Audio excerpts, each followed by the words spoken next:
धौलपुर जिले में देर रात को आए तूफान से जगह जगह पेड़ धराशायी हो गए और 3 शेड छप्परपोश उड़ने से 2 महिला समेत 3 की मौत हो गई, जबकि 4 जने घायल हो गए हैं।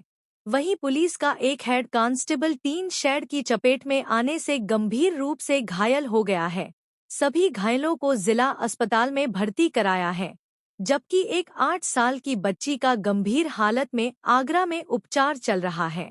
बता दें कि धौलपुर जिले में देर रात को पड़ रही भीषण गर्मी के दौरान मौसम का मिजाज अचानक बदल गया। तेज हवाओं के बाद तूफान का दौर शुरू हो गया। तूफान के कारण जिले में अलग अलग जगह जान माल का भारी नुकसान हुआ है। तूफान से मनिया थाना इलाके के बरेठा खुर्द गांव में पेड़ के टूटने से उसके नीचे सो रही महिला 36 वर्षीय राजकुमारी पत्नी रामनाथ की मौके पर ही मौत हो गई। वहीं मनिया थाना इलाके के डंडोली गांव में तूफान से कच्चे मकान के ऊपर रखे लकड़ी के टुकड़े के गिर जाने से उसके नीचे सो रही महिला 60 वर्षीय गुड्डी देवी घायल हो गई, जिसे परिजन इलाज के लिए अस्पताल लेकर पहुंचे, जहां महिला ने दम तोड़ दिया। रुंद गांव में 40 वर्षीय बाली पुत्र हरि संधू की भी मौत हो गई। 3 शेड की चपेट में आने से हेड कांस्टेबल कृष्ण अवतार गंभीर रूप से घायल हो गया। वहीं रुंद गांव में 3 शेड की चपेट में आने से 8 वर्षीय तनुपुत्री उदम सिंह गंभीर रूप से घायल हो गई, जिसका उपचार आगरा चल रहा है। धौलपुर जिले में आए तूफान से अलग अलग जगह छप्परपोश मकान, 3 शेड, पेड़ और विद्युत पोल कई जगह धराशायी हो गए हैं। 3 शेड, छप्परपोश मकान और दीवार ढहने से 2 महिला समेत 3 की मौत हो गई, जबकि 4 लोग घायल हुए हैं। तूफान के कारण धौलपुर शहर और ग्रामीण अंचलों की विद्युत व्यवस्था चौपट हो गई है। वहीं सैंपो थाना इलाके के कुम्हेरी गांव के पास NH 123 के नजदीक तूफान के दौरान तूड़ी के स्टॉक में विद्युत तारों में हुए शॉर्ट सर्किट से भीषण आग लग गई। 3 दमकल गाड़ियों के सहयोग से आग पर काबू पाया गया। तूफान के कारण धौलपुर शहर में घरों के बाहर खड़ी 4 व्हीलर्स गाड़ियों पर पेड़ टूटकर गिरने से गाड़ियां क्षतिग्रस्त हो गई। जिले में आए तूफान ने भारी तबाही मचाई है। सैकड़ों की तादाद में पेड़ टूटकर गिरे हैं। लोगों के अन्य घरेलू सामान का भी नुकसान हुआ है। दिनांक 21/5/2025 को दौरान मध्यरात्रि अचानक आंधी तूफान आने से दीवार ढह गई थी, जिसमें श्रीमती गुड्डी देवी वाइफ ऑफ सुंदर सिंह जाति लोधा निवासी डंडोली की दौरान इलाज मृत्यु हो गई थी, जिसकी लाश CSC जनरल हॉस्पिटल धौलपुर में रखी है, जिसके पंचायतनामा पोस्टमार्टम की कार्रवाई जारी है। धौलपुर जिले से होकर गुजर रहे राष्ट्रीय राजमार्ग 44 पर मचकुंड चौराहे पर ओवर ब्रिज को लेकर संघर्ष कर रही धौलपुर संघर्ष समिति ने केंद्रीय मंत्री नितिन गडकरी का आभार व्यक्त किया है। धौलपुर संघर्ष समिति के संरक्षक डॉक्टर विजय सिंह ने प्रेस वार्ता के माध्यम से बताया कि मचकुंड चौराहे पर ओवर ब्रिज को लेकर धौलपुर संघर्ष समिति पिछले 11 वर्षों से संघर्ष कर रही थी, जिस पर समिति को सफलता प्राप्त हुई है। केंद्र सरकार द्वारा मचकुंड चौराहे पर ओवर ब्रिज स्वीकृत कर दिया गया है, जो कि जिले वासियों की महत्वपूर्ण मांग थी। उन्होंने बताया कि मचकुंड चौराहा धौलपुर का प्रमुख ब्लैक स्पॉट है और यहाँ नियमित दुर्घटनाएं होती रहती है। इसके लिए एक संघर्ष समिति का गठन किया गया था और जिसमें बड़ी संख्या में धौलपुर के लोगों ने अपनी भागीदारी निभाई। संघर्ष के दौरान हमने न सिर्फ मचकुंड चौराहे पर आने जाने के लिए कट प्राप्त किया, बल्कि ओवरब्रिज पर लाइट लगवाने, फुट ब्रिज का निर्माण करना, डिवाइडर पर जालियां लगवाना, यह सभी आंदोलन की प्रमुख मांगे थी। इसके अलावा धूलकोट व संतर रोड पर एक अंडरपास की हमारी मांग थी, जो पूरी नहीं हो पाई। अब सदर थाने के पास अंडरपास बनाया जा रहा है, जिससे शहर वासियों को सहूलियत होगी। उन्होंने बताया कि रंजीत दिवाकर बनाम NHAI प्रकरण के आदेश की पालना में मचकुंड चौराहे पर लाल बत्ती लगाई गई थी। यह आंदोलन प्रत्येक व्यक्ति का व्यक्तिगत आंदोलन था, जिसमें सामाजिक संगठन, स्वयंसेवी संस्थान के साथ प्रत्येक राजनीतिक पार्टी व समाज से जुड़े हर वर्ग में अपनी सक्रिय भागीदारी करवाई थी। उन्होंने कहा कि यह संघर्ष धौलपुर की जनता का है। कुछ लोग बेवजह क्रेडिट लेने में लगे हुए हैं, जो गलत है। संघर्ष में धौलपुर के प्रत्येक नागरिक की महत्वपूर्ण भूमिका रही थी और हमें ओवर ब्रिज की सौगात मिली है। जिसका कार्य नवंबर 2025 में शुरू होने की संभावना है, जिससे दुर्घटनाओं पर अंकुश लग सकेगा। ये नेशनल हाईवे 3 जो एवी रोड है, इस पर मचकुंड चौराहे पर ये जो धौलपुर के अंदर तो 3 फ्लाईओवर बने हैं, इनमें से मचकुंड चौराहे पर भी एक फ्लाईओवर बने, ये इसकी मांग थी। संघर्ष समिति ने धौलपुर जनता को सेंसिटाइज किया, इसके लिए जागृत किया और पूरा सहयोग उसका मिला। बार एसोसिएशन का पूरा सहयोग मिला, भिन्न भिन्न सामाजिक संगठनों का सहयोग मिला और उसके साथ ही आंदोलन 100 दिन तक चला। आज उसकी परिणति यह है कि 1 महीने पहले नेशनल हाईवे ने यहाँ पर एक फ्लाईओवर स्वीकृत कर दिया है और साथ में ही जो डीटीओ डिपार्टमेंट है उसके सामने भी एक अंडरपास स्वीकृत किया है, जिससे कि ये जो रोड एक्सीडेंट होते थे उनमें कमी आए। अभी कुछ राजनीतिक लोग अपने फ़ायदे के लिए इस मुद्दे को उठा करके अपना श्रेय लें तो ये गलत है। इसमें किसी भी राजनीतिक पार्टी की नहीं, सीधे सीधे धौलपुर की जनता जनार्दन की जीत है, संघर्ष समिति की जीत है और मुख्य रूप से जो बार एसोसिएशन ने पूरा भाग लिया, कोर्ट्स में गए, हाई कोर्ट तक लड़ाई लड़े, उसकी जीत है। और मीडिया ने इसको धौलपुर जनता के हित में जो सब कुछ छापा, जनता तक आवाज़ पहुंचाई, सरकार तक आवाज़ पहुंचाई, संसद में हम गडकरी साहब तक मिले और उन्होंने भी आश्वासन दिया। आज उसका परिणाम है कि धौलपुर जनता को फ्लाईओवर मिला है और एक बहुत होने वाली जो मौतें हैं उनसे निजात मिलेगी। मैं इतनी सी बात कहना चाहता हूँ। जय। धौलपुर जिले में टाइगर मार्शल आर्ट संस्थान द्वारा प्रतिवर्ष की तरह इस वर्ष भी बालिकाओं के लिए निःशुल्क आत्मरक्षा प्रशिक्षण शिविर का आयोजन इन्फेंट विद्यालय में किया जा रहा है। संस्थान के सचिव विक्रांत मुदगल ने बताया कि स्वर्गीय माता प्रसाद शर्मा की स्मृति में टाइगर मार्शल आर्ट संस्था द्वारा बेटियों के लिए निःशुल्क आत्मरक्षा प्रशिक्षण शिविर का आयोजन 25 में से 15 जून तक किया जाएगा, जिसमें बेटियों को नियमित आत्मरक्षा का प्रशिक्षण दिया जाएगा। उन्होंने बताया कि स्वर्गीय माता प्रसाद शर्मा द्वारा 20 वर्ष से बेटियों के लिए उन्हें आत्मनिर्भर बनाने के उद्देश्य यह शिविर लगाया जाता रहा है। हमारे द्वारा भी यह प्रयास है कि हम इस कड़ी को बरकरार रखें और जिले की बेटियों को आत्मनिर्भर बनाने में अपनी सक्रिय भागीदारी निभाएं। धौलपुर जिले के दौरे पर पहुंचे जन स्वास्थ्य एवं अभियांत्रिकी तथा भूजल विभाग के मंत्री कन्हैयालाल चौधरी का सर्किट हाउस में भाजपाइयों ने गर्मजोशी से स्वागत किया। इसके बाद मंत्री चौधरी ने धौलपुर कलेक्ट्रेट सभागार में जिले में संचालित पेयजल परियोजनाओं की गहन समीक्षा करते हुए अधिकारियों को स्पष्ट निर्देश दिए कि सभी कार्य निर्धारित समय सीमा के भीतर पूर्ण हों और गुणवत्ता से कोई समझौता न किया जाए। उन्होंने कहा कि प्रदेश सरकार का प्राथमिक लक्ष्य है हर नागरिक को स्वच्छ, सुरक्षित और निर्बाध पेयजल उपलब्ध कराना। मंत्री ने कहा कि किसी भी परियोजना की सफलता उसकी गुणवत्ता और समयबद्धता पर निर्भर करती है। उन्होंने अधिकारियों को चेतावनी दी कि जो संवेदक टेंडर शर्तों का पालन नहीं कर रहे हैं या कार्य में लापरवाही बरत रहे हैं, उनके खिलाफ कड़ी अनुशासनात्मक कार्रवाई की जाए। बैठक में मंत्री ने स्थानीय जनप्रतिनिधियों से संवाद कर जिले की जल समस्याओं पर सुझाव लिए और अधिकारियों को निर्देश दिए कि उनकी मदद से स्थायी समाधान की रणनीति बनाई जाए। उन्होंने कहा कि गांव ढाणी तक जल आपूर्ति सुनिश्चित करने के लिए स्थानीय जमीनी हकीकतों को समझना और उन्हें योजनाओं में सम्मिलित करना जरूरी है। शहरीकरण की तेज रफ्तार और ग्रामीण इलाकों के भविष्य में होने वाले विस्तार को देखते हुए मंत्री ने निर्देश दिए कि सभी परियोजनाएं दीर्घकालिक दृष्टिकोण से डिजाइन की जाएं।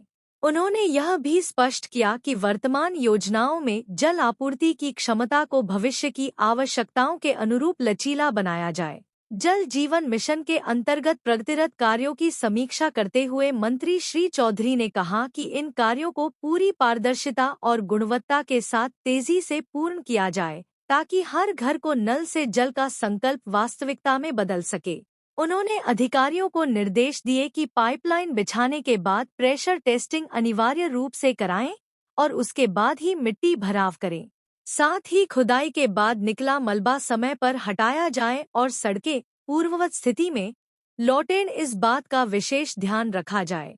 मंत्री चौधरी ने अवैध जल कनेक्शनों के खिलाफ अभियान चलाने के निर्देश दिए। उन्होंने दोहराया कि पेयजल की उपलब्धता सीमित है और इसका उपयोग केवल घरेलू कार्यों तक ही सीमित रहना चाहिए। यदि कोई व्यक्ति पेयजल का प्रयोग कृषि या व्यावसायिक उद्देश्यों में करता पाया जाता है तो उसके खिलाफ पुलिस में प्राथमिकी दर्ज कराई जाए। बैठक के दौरान जिला कलेक्टर श्रीनिधि बीटी ने जिले में जल जीवन मिशन और अन्य पेयजल परियोजनाओं की वर्तमान स्थिति, प्रगति और चुनौतियों की विस्तार से जानकारी दी। अतिरिक्त मुख्य अभियंता जन स्वास्थ्य अभियांत्रिकी मोहन लाल मीणा और चंबल परियोजना के अतिरिक्त मुख्य अभियंता सुरेंद्र शर्मा ने योजनाओं की तकनीकी प्रगति और वितरण व्यवस्था की जानकारी साझा की। से 5 साल के अंदर पूरे देश के सभी राज्यों ने लगभग 90% काम पूरा कर लिया। राजस्थान के अंदर इनको जो लक्ष्य पूरा करना था, ये सिर्फ 40% ही काम कर पाए और काम भी कर पाए। दुर्भाग्य से ये योजना मार्च 2024 के बाद में बढ़ी नहीं थी, क्योंकि राजस्थान के अंदर सबसे ज़्यादा पानी की ज़रूरत है। सबसे ज़्यादा सूखा अगर कहीं देखे जाए पूरे विश्व में सबसे ज़्यादा सूखा राजस्थान रहता है। पानी की सबसे ज़्यादा डिमांड यहाँ पे रहती है। हमारे यशस्वी मुख्यमंत्री भजन लाल जी ने इस पर संज्ञान लिया। उन्होंने देश के प्रधानमंत्री मोदी जी से निवेदन किया, रिक्वेस्ट की, बार बार हमने पत्र लिखा। हमारी बात को रखते हुए इस बजट के अंदर, सेंटर का बजट 2025 के बजट के अंदर JGM2 के नाम से इस स्कीम को दोबारा बढ़ाया गया। अभी महीने भर पहले इसकी पूरी सैंक्शन आई है। बढ़ने के बाद में अब हम जो भी बचे हुए जो काम हो, लगभग 60 लाख कनेक्शन जो बाकी है उनको भी हम पूरा करेंगे। धौलपुर जिले के बसेड़ी कस्बे में ऑपरेशन सिंदूर की सफलता को लेकर सेना के सम्मान में भारत माता के वीर जवानों के शौर्य, पराक्रम, वीरता और अदम्य साहस को समर्पित तिरंगा यात्रा का आयोजन किया गया। तिरंगा यात्रा के मुख्य अतिथि राजस्थान सरकार के कैबिनेट मंत्री कन्हैयालाल चौधरी, जन स्वास्थ्य अभियांत्रिकी विभाग राजस्थान रहे। वीर जवानों के सम्मान में आयोजित तिरंगा यात्रा बयाना मोड़ से शुरू होकर भारद्वाज मार्केट, PNB बैंक, हवेली थोक, मेन बाजार होते हुए पंचायत समिति बसेड़ी पहुंची। तिरंगा यात्रा के दौरान जिला अध्यक्ष सत्येंद्र पाराशर, बसेड़ी पूर्व विधायक सुखराम कोली एवं रानी सिलोटिया, पूर्व विधायक बाड़ी गिरिराज सिंह मलिंगा, यात्रा संयोजक ओमकार कटारा, भाजपा मंडल अध्यक्ष भैरव सिंह परमार, विजय गोयल, जयपाल सिंह, सुरेश कौशिक, रामलखन सिंह परमार सहित बड़ी संख्या में सर्व समाज एवं सभी संगठनों के पदाधिकारी बसेड़ी के अंदर भी आज हम सब यहाँ पे आज तिरंगा यात्रा निकाल रहे हैं। हमारे सभी जनप्रतिनिधि है, हमारे सभी। धौलपुर में हल्लाबोल जन सरोकार मंच के तत्वावधान में ऑपरेशन सिंदूर के अंतर्गत धौलपुर RTO कार्यालय परिसर में परिंदे लगाए गए और पानी की टंकियां रखी गईं। यह आयोजन देश की सेना के अद्वितीय शौर्य और पराक्रम को सम्मान देने के उद्देश्य से आयोजित किया गया। कार्यक्रम का शुभारंभ जिला परिवहन अधिकारी गौरव यादव, परिवहन निरीक्षक मनोज इंडोलिया एवं हरिनिवास प्रधान द्वारा किया गया। इस अवसर पर DTO गौरव यादव ने कहा कि प्रकृति में सभी प्राणियों का समान अधिकार है। इस भीषण गर्मी में बेजुबान पक्षियों और पशुओं के लिए दाना पानी की व्यवस्था करना हम सबकी नैतिक जिम्मेदारी है। हरिनिवास प्रधान ने कहा कि यह कार्य न सिर्फ जीवों के प्रति करुणा का प्रतीक है, बल्कि समाज को जागरूक करने का भी सशक्त माध्यम है। मंच के प्रमुख एडवोकेट प्रमोद कुमार शर्मा ने कहा कि हमारा उद्देश्य है कि इन प्रयासों के माध्यम से अधिक लोगों को बेजुबानों के प्रति संवेदनशील बनाया जा सके। धौलपुर जिले के बसई नवाब कस्बे सहित क्षेत्र में बुधवार रात करीब 10 बजे आए तेज अंधड़ ने भारी तबाही मचाई। जब तेज अंधड़ आया तो लोग घरों में सो रहे थे, इस कारण लोगों को संभलने का मौका ही नहीं मिला। इस दौरान करीब आधे घंटे तक चले तेज अंधड़ से कई जगह पेड़ धराशायी हो गए और घरों के आगे लगे टीन सेट काफी दूर जाकर गिरे। इस दौरान कस्बा के समीप मालोनी पमवार रोड स्थित केवल पुत्र तेज सिंह कुशवाहा का टीन सेट गिर पड़ा, जिससे केवल सिंह का पुत्र अंकेश टीन के नीचे दबने से बुरी तरह घायल हो गया। वहीं मनिया रोड के सहारे जागीरपुरा कुशवाहा के दीनदयाल पुत्र लाखन सिंह कुशवाहा का सौर ऊर्जा की 6 प्लेट, 3 सेट और करीब 30 फीट पक्की दीवार ढह गई। साथ ही तेज अंधड़ से नंदपुर के तेज सिंह, शशि, रामपाल और पप्पू के घर के सामने डले 3 सेट गिर पड़े, जिसके नीचे दबने से पति पत्नी रेनू और अजीत के मामूली चोटें आई है। वहीं तेज अंधड़ से विद्युत आपूर्ति पूरी तरह ठप हो गई। वहीं घटना की सूचना मिलते ही गुरुवार को सुबह बसई नवाब तहसीलदार मनोज भारद्वाज ने मौके पर पहुंचकर घटना वाले स्थलों का निरीक्षण कर जानकारी हासिल की। धौलपुर जिले में अल्पसंख्यक समुदाय द्वारा वक्फ संशोधन बिल के विरोध में राष्ट्रपति के नाम जिला कलेक्टर के माध्यम से ज्ञापन सौंपा गया है, जिसमें बताया कि यह बिल भारतीय संविधान की मूल भावना और मौलिक अधिकारों के विरुद्ध है, लिहाजा उसको वापस लिया जाए।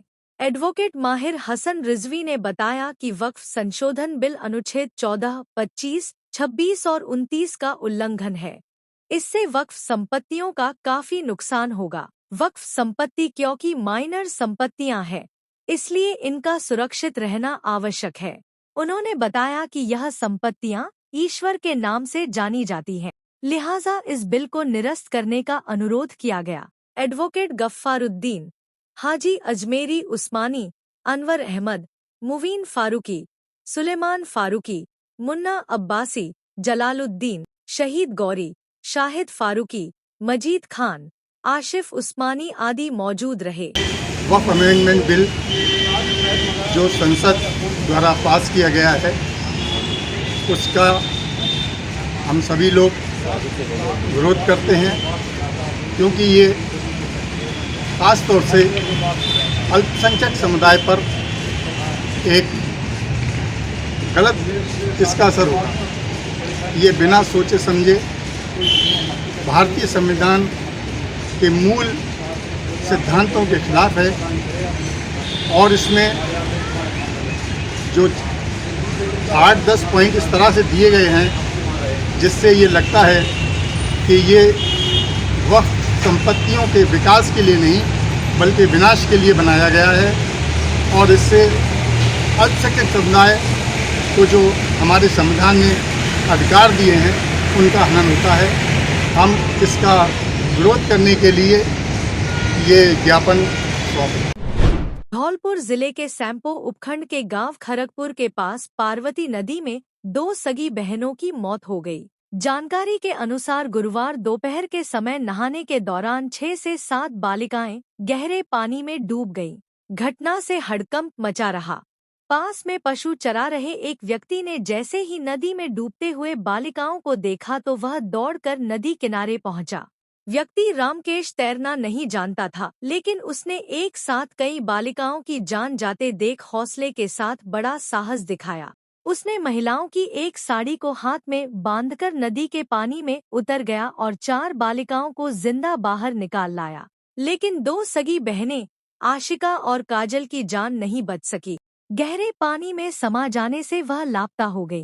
तभी ग्रामीणों की मदद से दोनों बालिकाओं के शवों को बाहर निकाला गया।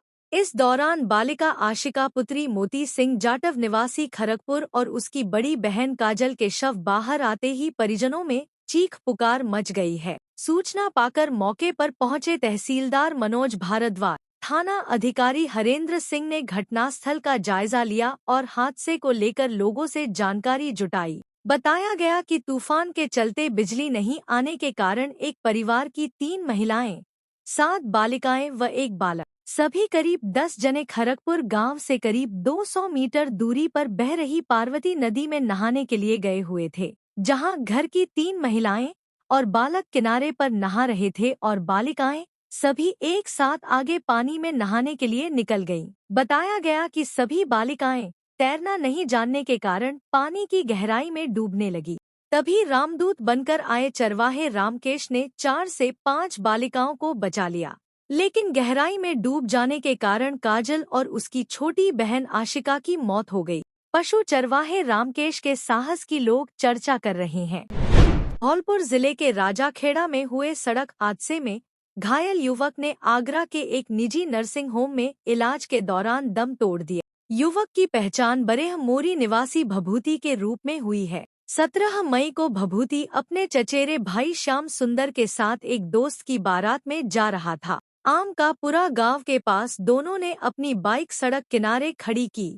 इसी दौरान सामने से तेज रफ्तार में आ रही दूसरी बाइक ने उन्हें टक्कर मार दी। हादसे में दोनों युवक घायल हो गए। भभूति की हालत गंभीर होने पर परिजन उसे पहले जिला अस्पताल धौलपुर ले गए, जहां से डॉक्टरों ने उसे हायर सेंटर रेफर कर दिया। इसके बाद परिजन भभूति को आगरा के एक निजी नर्सिंग होम ले गए, जहां बुधवार को इलाज के दौरान उसकी मौत हो गई। युवक का शव जिला अस्पताल धौलपुर लाया गया, जहां पोस्टमार्टम कार्रवाई के बाद शव परिजनों को सौंप दिया गया। 17 तारीख को आमकेपुरा पर एक्सीडेंट हो गया था, जिसमें भभूति घायल हो गया था, जिसका इलाज के दौरान भभूति की मृत्यु हो गई है, जिसका पोस्टमार्टम कराया जा रहा है। धौलपुर जिले में ऊपर वाले शक्ति क्या होती है और कैसे वो हमारी व हमारे परिवार की रक्षा करती है, आज उसका जीता जागता उदाहरण बताएंगे। ईश्वर आपकी किसी न किसी रूप में रक्षा करते हैं। एक परिवार के लोग ईश्वर को धन्यवाद देते नहीं थक रहे, जिनके 5 बच्चों की रक्षा बुधवार बीती रात को आए तूफान में की है, जिस तूफान ने जिले भर में काफी तबाही मचाई है। 3 की मौत की सूचना है तो कहीं किसी के घायल हताहत होने की जानकारी मिल रही है। लोगों के नुकसान की बात करें तो बहुत हुआ है। मामला धौलपुर जिले के सरानीखेड़ा क्षेत्र के धीमरी गांव का है, जहां बुधवार बीती रात एक परिवार के सोते बच्चों पर विशालकाय पेड़ टूटकर उनके ऊपर गिरा। ये सब वीडियो में आप साफ देख सकते हैं किस प्रकार पेड़ टूटकर एक घर में बिछी खाटों पर गिरा, जिन पर बच्चे सो रहे थे। इसे ईश्वर की कृपा या शक्ति नहीं कहेंगे तो क्या कहेंगे कि किसी भी बच्चे को थोड़ी सी खरोंच तक नहीं आई है। परिवार के लोग जो घर के अंदर सो रहे थे, दौड़ते हुए बाहर आए और चीखते चिल्लाते बच्चों को निकालने लगे। उस समय सबके माथे पर चिंता की लकीर थी कि किसी बच्चे को कुछ हो तो नहीं गया। उन्होंने धीरे धीरे टूटे पेड़ के नीचे दबे खाटों पर सो रहे बच्चों को निकाला और गले से लगाकर ईश्वरीय शक्ति करौली माता का धन्यवाद दिया। परिवार के लोग ईश्वरीय शक्ति को इसीलिए धन्यवाद दे रहे थे कि विशालकाय पेड़ के टूटकर खाटों पर गिरने से पहले माता रानी का नेजा आ गया, जिसने खाटों पर सो रहे सभी बच्चों की रक्षा की। ये सब आप वीडियो में साफ देख सकते हैं। ईश्वरीय शक्ति किस प्रकार रक्षा करती है। घटना को लेकर परिवार के मुखिया नाथू केसिया ने बताया कि बुधवार रात तूफान आया। हम घर के अंदर सो रहे थे और हमारे बच्चे युवराज, मुस्कान, प्राची, आरोही और बहन रुबीना का बेटा शिव घर की चारदीवारी में बिछी खाटों पर सो रहे थे। तभी घर से सटे माता करौली मंदिर परिसर में स्थित विशालकाय पेड़ टूटकर बच्चों की खाटों पर गिरा। उनकी चीख पुकार सुनकर दौड़ते हुए पहुंचे और टूटे पेड़ की डालियों, टहनियों के नीचे दबे बच्चों को सही सलामत बाहर निकाला। परिवार को बड़ी चिंता हो रही थी। डर था कि सोते बच्चों के ऊपर पेड़ गिरा है, किसी को कुछ हुआ तो नहीं, लेकिन सभी सकुशल थे। नाथू केसिया ने जैसे ही हम टूटे पेड़ की डालियों, टहनियों को हटा रहे थे, तब देखा कि माता रानी का नेजा, जिसे झंडा कहते हैं, उस टूटे पेड़ के नीचे बच्चों की दोनों खाटों के ऊपर था। इसे माता रानी का चमत्कार कहेंगे। ईश्वरीय शक्ति ने बच्चों को बचा लिया। नाथू केसिया ने बताया कि टूटे पेड़ से घर की चारदीवारी टूट एवं अन्य नुकसान भी हुआ है, लेकिन हमें उसकी चिंता नहीं। हम तो माता रानी का धन्यवाद देते हैं, जिन्होंने हमारे बच्चों की रक्षा की है। बाड़ी में भारत विकास परिषद डॉक्टर सूरज प्रकाश शाखा बाड़ी धौलपुर द्वारा स्वस्थ, समर्थ एवं संस्कारयुक्त भारत के लक्ष्य को लेकर आयोजित ग्रीष्मकालीन अभिरुचि शिविर का समापन विवेकानंद उच्च माध्यमिक विद्यालय गुमट रोड बाड़ी में संपन्न हुआ। शिविर में 152 महिलाओं एवं बच्चियों ने मेहंदी, चित्रकला, नृत्य और ब्यूटी पार्लर जैसी कलाओं का प्रशिक्षण प्राप्त किया। प्रशिक्षण का संचालन नीतू शिवहरे, मनु अग्रवाल, महक अग्रवाल, राशि सिंघल एवं अंजू शिवहरे द्वारा किया गया। शिविर की गतिविधियों का सफल संचालन परिषद की महिला सहभागिता संयोजक कृष्णा जिंदल के नेतृत्व में किया गया। उनके साथ महिला ग्रुप की राधा मित्तल, मनोरमा मित्तल, गीता गर्ग, बबीता बंसल, सरिता बंसल, सोनम बंसल, रेणु बंसल, लता बंसल, ममता मंगल, अनीता अवस्थी, राजकुमारी बिंदल, सीमा मित्तल, उमा गोयल एवं नर्मदा बिंदल ने शिविर में नियमित उपस्थिति दर्ज कराकर अपनी महत्वपूर्ण भूमिका निभाई। शिविर के समापन समारोह में शाखा संरक्षक एवं प्रांतीय प्रकल्प प्रभारी जितेंद्र सिंह जादौन ने अपने उद्बोधन में बताया कि ब्यूटिशियन, मेहंदी, चित्रकला और नृत्य जैसे अभिरुचि कौशल न केवल रचनात्मकता बढ़ाते हैं बल्कि जीवन में आत्मनिर्भरता और आत्मविश्वास को भी मजबूत करते हैं। शाखा अध्यक्ष जगदीश पहाड़िया ने प्रशिक्षण प्राप्त करने वाली महिलाओं, बच्चियों और प्रशिक्षकों का आभार व्यक्त किया।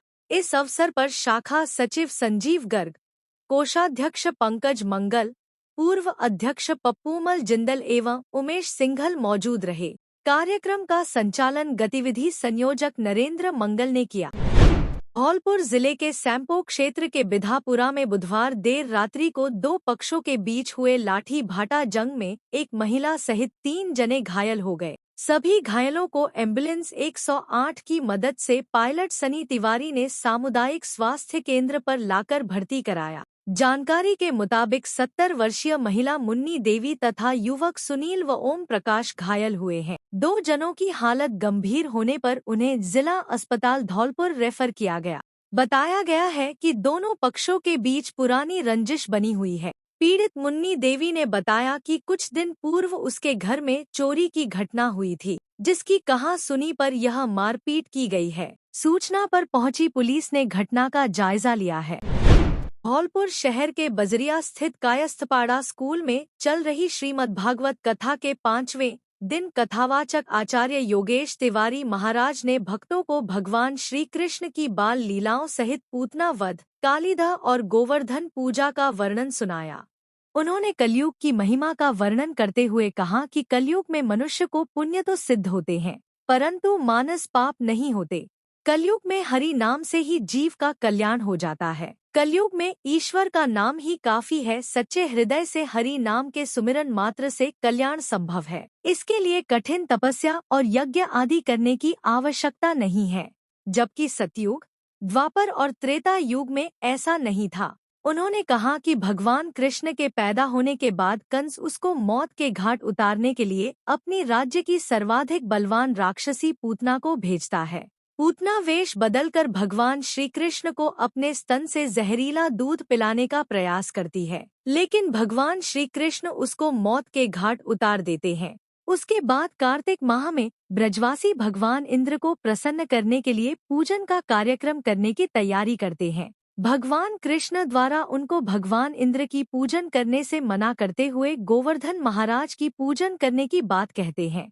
इंद्र भगवान उन बातों को सुनकर क्रोधित हो जाते हैं। वह अपने क्रोध से भारी वर्षा करते हैं, जिसको देखकर समस्त ब्रजवासी परेशान हो जाते हैं। भारी वर्षा को देख भगवान श्री कृष्ण गोवर्धन पर्वत को अपनी कनिष्ठा अंगुली पर उठाकर पूरे नगरवासियों को पर्वत को नीचे बुला लेते हैं, जिससे हारकर इंद्र 1 सप्ताह के बाद वर्षा को बंद कर देते हैं।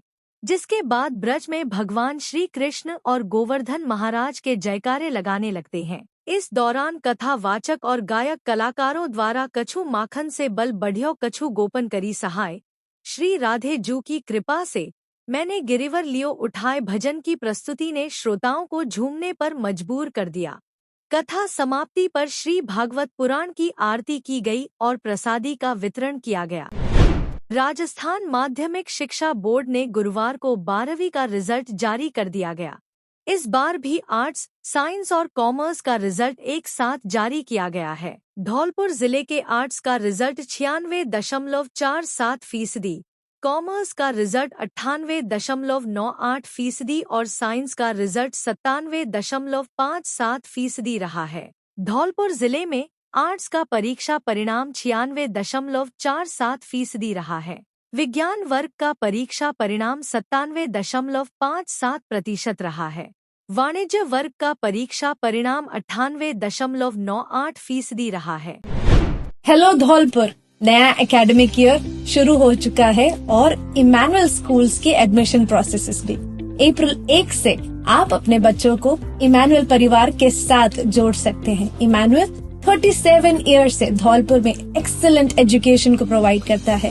हम न ही केवल एकेडमिक एक्सीलेंस को देखते हैं, पर हॉलिस्टिक और ओवरऑल डेवलपमेंट में आपके बच्चों को बेस्ट तरीके से नर्चर करने की कोशिश करते हैं। Extra curricular activities, faculties, state of art facilities such as libraries, best classroom, smart TVs, auditoriums etcetera हमारे करिकुलम में इंक्लूड होता है। इसमें हम स्पोर्ट्स और अन्य चीजों को भी हम प्रायोरिटाइज करते हैं। यस, आपने सुना ही होगा कि एकेडमिक्स में हमारा स्कूल काफी ज्यादा आपके बच्चों पे ध्यान देता है। साथ ही में हम बाकी सभी क्वालिटीज को नर्चर करने की कोशिश करते हैं। साथ ही में मॉरल एजुकेशन, जो हमारा मेन मोटिव है कि इमैनुअल मिशन स्कूल हमेशा एक गुड सिटीजन्स को तैयार करे, हम उन सारे बातों को भी ध्यान में रखते हैं। मैं आप सबका स्वागत करती हूँ इमैनुअल मिशन स्कूल में। अधिक जानकारी के लिए नीचे दिए गए नंबर पर आप कांटेक्ट कर सकते हैं, या फिर अपॉइंटमेंट्स के लिए आप सुबह